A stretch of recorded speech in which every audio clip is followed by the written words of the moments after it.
حسن صاحب آپ کی طرف آؤں گی. جس طرح سے ہم دیکھ رہے ہیں کہ کاف لیگ سے بھی سیٹ ایڈجسٹمنٹ کی باتیں چل رہی ہیں, استحکام پاکستان کی بھی ملاقات ہوئی ہے مسلم لیگ نون سے,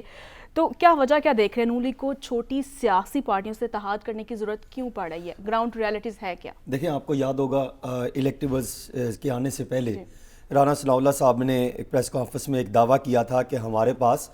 120 اور 125 سیٹیں کنفرم ہیں نیشنل اسمبلی کی جو ہم پنجاب سے جیت سکتے ہیں. اور پھر اس کے بعد ہم نے دیکھا کہ گراؤنڈ ریالٹیز کچھ اور بتا رہی تھی, پھر الیکٹیبلز کو تلاش کرنا شروع کر دیا, حالانکہ وہ دعوے بڑے کر رہے تھے. اور اس کے جو ہے وہ دوسری طرف انہوں نے الیکٹیبلز کی طرف موو کیا, ان کو اپنی پارٹی میں لانے کے لیے کوشش کی, یا کہیں سے جو ہے وہ ہاتھ پاؤں مار کے ان کو اپنی طرف لانے کے لیے اقدامات کیے. اور پھر دوسری طرف جو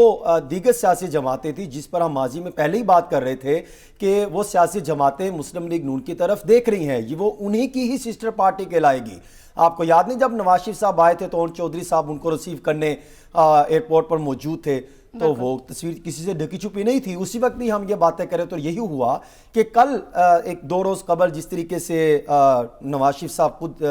گئے چودھری شجاعت صاحب سے, پہلے انہوں نے ملاقات کی اور اس میں انہوں نے 6 سیٹوں کی ڈیمانڈ کی ہے نیشنل اسمبلی کی, اور 10 سیٹوں کی ڈیمانڈ کی ہے پنجاب اسمبلی کی کہ وہاں پر ہم سیٹ ایڈجسٹمنٹ کر سکتے ہیں. تو وہاں پر پھر ایک کہکا بھی اس بات پر لگا, جو میرے ذرائع ہیں کہ کہکا اس بات پر لگا کہ کیا واقعی آپ پنجاب اسمبلی کی 10 اور نیشنل اسمبلی کی 5 سیٹیں مانگ رہے ہیں؟ 2-4 کی تو بات ہو سکتی ہے, آپ 5 اسمبلیوں کی مانگ رہے ہیں, تو اس پر آپ کی کیا جو ہے ضمنی سوال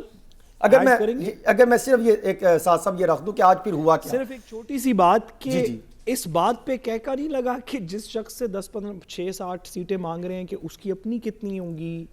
اس پہ کسی نے نہیں سوچا کہ اس میں سے اگر 6 دے دے گا تو پھر باقی کیا بچے گی؟ دیکھیں, وہ تو آپ بھی کہکا لگائیں گے کہ وہ سیاسی جماعتیں آپس میں اکٹھ کر رہی ہیں جن کی مقبولیت ہی ایک پارٹی کے مد مقابل میں بہت مائنس پہ جاتی دکھائی دے رہی ہے. یعنی 40-60 30-70 بے شمار سروے آئے ہیں, تو ان کا بھی اگر دیکھیں تو آپس میں میچ نہیں ہوتا دکھائی دیتا. پھر آپ آ جائیے کاف لیگ کے بعد استحکام پاکستان پارٹی, جس پر وہ کہا جاتا ہے کہ شاید زبردستی کی پارٹی یا جو بھی کہہ لیا جائے. تو وہاں پر نیشنل اسمبلی کی 16 سیٹوں کے حوالے سے کل جہانگیر ترین صاحب کی شہباز شریف صاحب سے ملاقات ہوئی, اور اس وقت جب ہم بات کر رہے ہیں اس کے فالو اپ میٹنگ کے لیے رانا ثناء اللہ صاحب, خواجہ سعد رفیق صاحب اور سردار ایاز صادق صاحب وہ جہانگیر ترین صاحب کی رہائش گاہ میں موجود ہے. وہاں پر میٹنگ چل رہی ہے کہ مزید اس کو ہم کس طریقے سے لے کے جایا جا سکتا ہے. دیکھیں, انتہائی افسوسناک بات, وہ صرف ایک بات کہ آپ اندازہ کریں مسلم لیگ نون اس پوزیشن پر آ گئی ہے کہ لاہور میں 2 سیٹوں پر ایڈجسٹمنٹ کرنے کی باتیں چل رہی ہیں آئی پی پی کے ساتھ.